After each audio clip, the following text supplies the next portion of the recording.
कह रहे हैं कि आप अगर फ़ास्ट फ़ूड खाते हैं, तो फिर उसके लिए आप तैयार रहिए और बच्चों जो हमारे बच्चे हैं, जो नौजवान पीढ़ी है उनकी ज़िंदगी में फ़ास्ट फ़ूड और जो कोल्ड ड्रिंक्स है, इस तरीके से शामिल हो गया है कि वो आम तौर पे जो घर में खाना बनता है, वो नहीं खाना चाहते हैं। वो फ़ास्ट फ़ूड और कोल्ड ड्रिंक्स के ऊपर रहना चाहते हैं और हम बचपन से ही उनकी सेहत को खतरे में डालते हैं, जोखिम में डालते हैं। हिंदुस्तान की जो आने वाली पीढ़ी है, वो कहाँ आकर के खड़ा होगी? इम्यूनिटी कुछ डॉक्टर्स की रिपोर्ट रही है पिछले दिनों में, उन्होंने कहा था कि यूरोप के देशों में, अमेरिका में, इटली में, ब्रिटेन में कोविड के दौरान कोहराम इसलिए मचा कि वो फास्ट फूड और कोल्ड ड्रिंक्स पर चलने वाला मुल्क है और लोगों की इम्यूनिटी वहाँ लगातार कमज़ोर होती चली गई और उनके पास इतनी ताकत नहीं थी शरीर के भीतर कि वो कोविड का सामना कर सके। हिंदुस्तान में इम्यूनिटी लोगों की ज़्यादा रही है क्योंकि पारंपरिक खान पान रहा है और उसने हिंदुस्तान के लोगों को इम्यून सिस्टम जो उनका है उसको मजबूत करके रखा हुआ है। डॉक्टर जितेंद्र हमारे साथ हैं। आप दोनों डॉक्टर्स हैं और भारतीय जो पारंपरिक चिकित्सा पद्धति है उसके बड़े माहिर लोग हैं।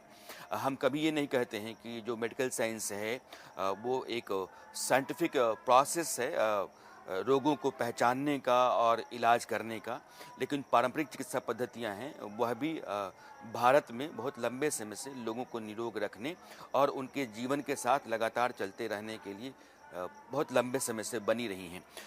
Doctor Jitendra, yes fast food please. चूँकि जो सिंटैक्स कहते हैं हम कि ये सिंटैक्स सिगरेट पे शराब पे इस तरह की चीज़ों पर टैक्स सरकार सबसे ज़्यादा लगाती है ताकि आप इससे दूर रहें। लेकिन फास्ट फूड यस। में आप जाते हैं तो 5% से लेकर 18% तक का होता है और यह हम्म। बाज़ार जो है वो हिंदुस्तान की जो पीढ़ी है आज की उसके लिए बहुत खतरनाक होता चला जा रहा है। आप हम्म। इसको कैसे देख रहे हैं?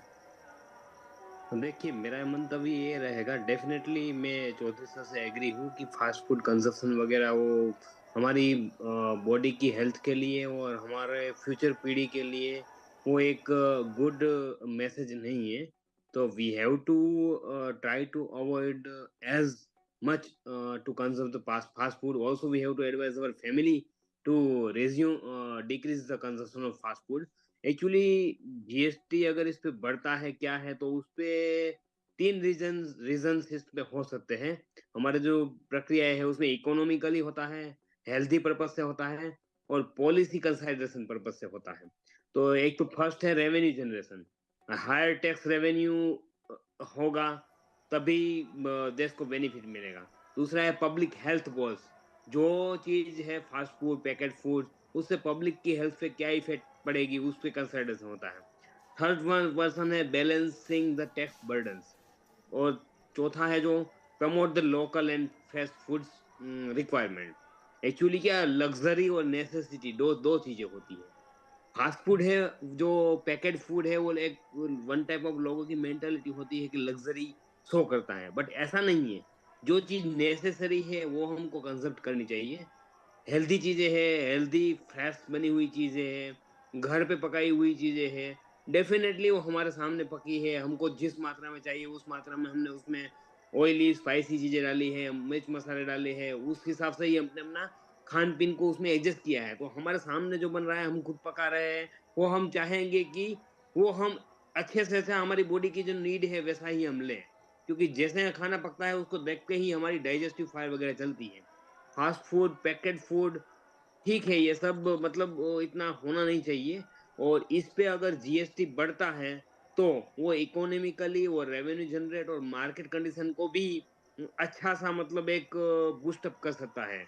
और जो जिससे बॉडी को हैज़ार्ड होते हैं, जिससे बॉडी की मैकेनिज़्म डिफेक्ट होती है, जो हमारी हेल्थ को डिप्रेवेट करता है, ऐसी चीज़ों पे अगर जीएसटी वगैरह बढ़ने की स्ट्रैटेजी हो रही है, तो उसका एक मोटो यही रहेगा कि वो strategy to discourage the use of this type of fast food and package food. एक तो ये होगा, क्योंकि उससे सेवरल हेल्थ रिस्क होते हैं।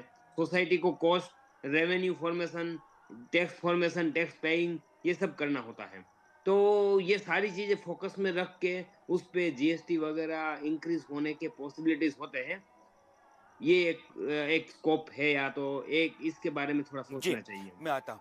दुनिया में कोलंबिया एक देश है, हालाँकि बहुत सारे देशों में, लेकिन कोलंबिया में फ़ास्ट फ़ूड टैक्स लगाया जाता है और कोलंबिया की सरकार को ये लगता है कि अगर मेरे देश में अपनी जनरेशन को बचा कर के रखना है, तो आपको फ़ास्ट फ़ूड से उनको दूर रखना पड़ेगा। पैकेज्ड फ़ूड, फ़ास्ट फ़ूड और यह जो कोल्ड ड्रिंक्स होते हैं, इन सब के भीतर सेहत के खिलाफ जितनी चीज़ें हो सकती हैं, वो सारी होती हैं। अभी डॉक्टर चौधरी कह रहे थे कि आप फ़ास्ट फ़ूड को ज़मीन के नीचे गाड़ दीजिए, छोड़ दीजिए तो कीड़े भी नहीं खाते हैं, और सेब को गाड़ के रखिए तो कीड़े खा जाएँगे। वो फ़र्क इतना बड़ा है, और इससे बेहतर कोई दूसरा उदाहरण समझाने के लिए नहीं हो सकता है कि फ़ास्ट फ़ूड क्या है हमारे लिए।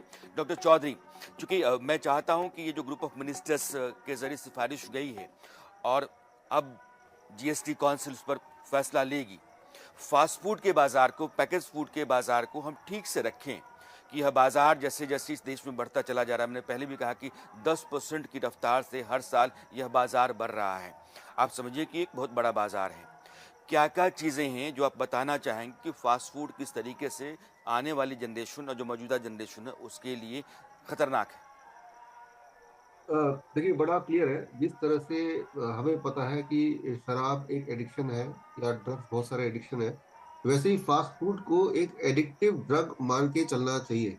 फास्ट फूड नाम तो फूड ज़रूर है, लेकिन इन रियलिटी अगर उसके केमिकल एनालिसिस करेंगे, उसके अंदर जो इंग्रीडिएंट है, तो वो ड्रग के कैटेगरी में आता है, not a food category, right? तो कौन सी चीज़ फूड है और कौन सी चीज़ ड्रग है, the thing which is too much refined that is a drug, right? तो तो it is a new addiction, it is a new addiction. जिस तरह से शराब से जितना नुकसान होता है, दैट इज़ एडिक्टिव, लत लगती है जिसे बोलते हैं हम।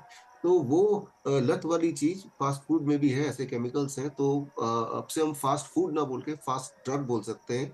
आपने देखा होगा एयरपोर्ट में देखा होगा, रास्ते में छोटे-छोटे बच्चे 5 साल के, एक हाथ में मोबाइल है और एक हाथ में चिप्स का पैकेट है, उसको उसकी दुनिया, उसको वो सब कुछ भूल गया, माँ-बाप को भूल गया, सब कुछ भूल गया, उसी में गुम हो गया।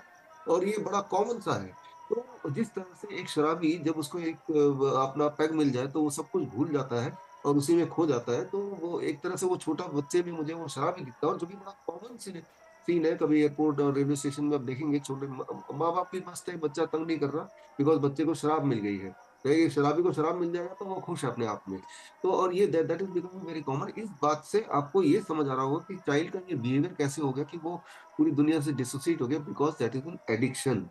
तो ये उतना ही एडिक्टिव है जितना कि शराब एडिक्टिव होता है, या उतना ही या उससे ज़्यादा ये नुकसानदेह है जितना शराब नुकसानदेह होता है। शराब को तो शराब ही मानते हैं हम, फूड नहीं मानते, इसीलिए फिर भी उसमें एक चेक है, एक वार्निंग है, डॉक्टर लेकिन चौधरी, इसमें मैं तो मैं फूड मैं खराब आम है। आदमी के लिए आम आदमी के लिए लोगों से, आम आदमी के लिए लोग ताकि आपको सुने तो उनको समझ में आ जाए।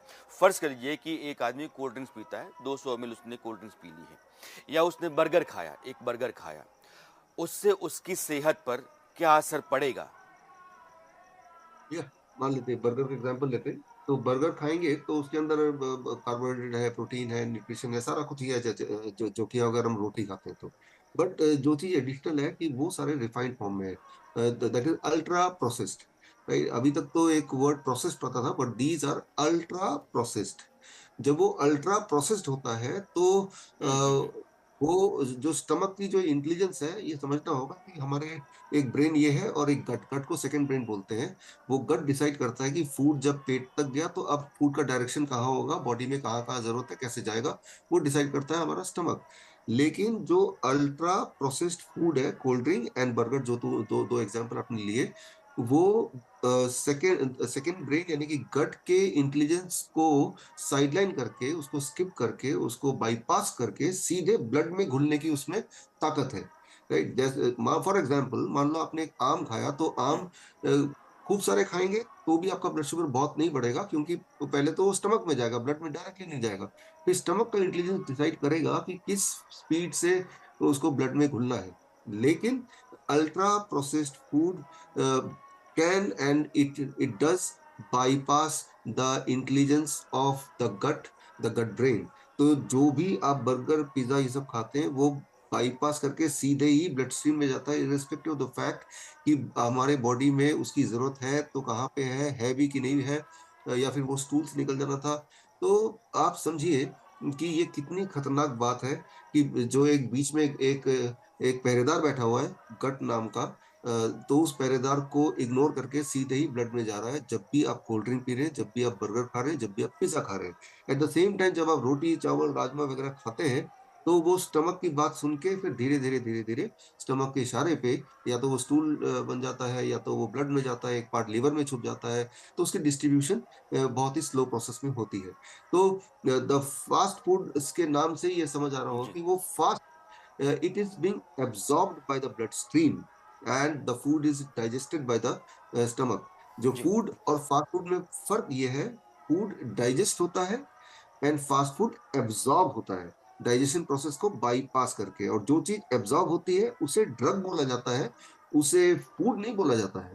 तो यानी कि आप सुबह-शाम ड्रग्स ले रहे हैं और ड्रग्स लेने से क्या होता है, ये तो सबको समझ आती है। तो फिर वो लोग पूछते हैं मुझे डायबिटीज़ क्यों हो गई, हार्ट डिज़ीज़ क्यों हो गई तो कैंसर क्यों हो गया फॉर दैट मैटर तो आपने ड्रग लिया, तो ड्रग लिया लगातार ड्रग लेंगे तो बॉडी तो उसको हमारी बॉडी जो है ड्रग्स के लिए बनी नहीं है जिस तरह से आपका तो ये स्कूटर जो है खतरनाक है। डॉक्टर चौधरी जो कह रहे हैं ये आपको सुनना है और जो गट बैक्टीरिया होता है उसके ऊपर भी असर डालता है और आपने जो खाया है उसके जितने न्यूट्रिएंट्स हैं वो भी ठीक तरीके से बॉडी एब्जॉर्ब नहीं कर पाती अगर आप फास्ट फूड खाते हैं तो। डॉक्टर जितेंद्र, चूँकि अब 1 मिनट मेरे पास बचा हुआ है, हमें किसी दूसरे यस, सब्जेक्ट पे जाना है। यस। फास्ट फूड का बाज़ार, अपनी तरफ से आप क्या कहना चाहेंगे, जो हमारी जनरेशन है और सरकार दोनों को? हुँ। देखिए, मैं ये कहना चाहूँगा कि फ़ास्ट फ़ूड कंज़प्शन का ऐसा है कि जैसे हमारे सबकी बॉडी का डाइजेस्टिव पावर, क्षमता कुछ भी पचाने की अलग-अलग होती है। तो मैदा है, ब्रेड है, पिज़्ज़ा है, जो भी है, जैसे-जैसे जिसकी एक्टिविटी होती होती है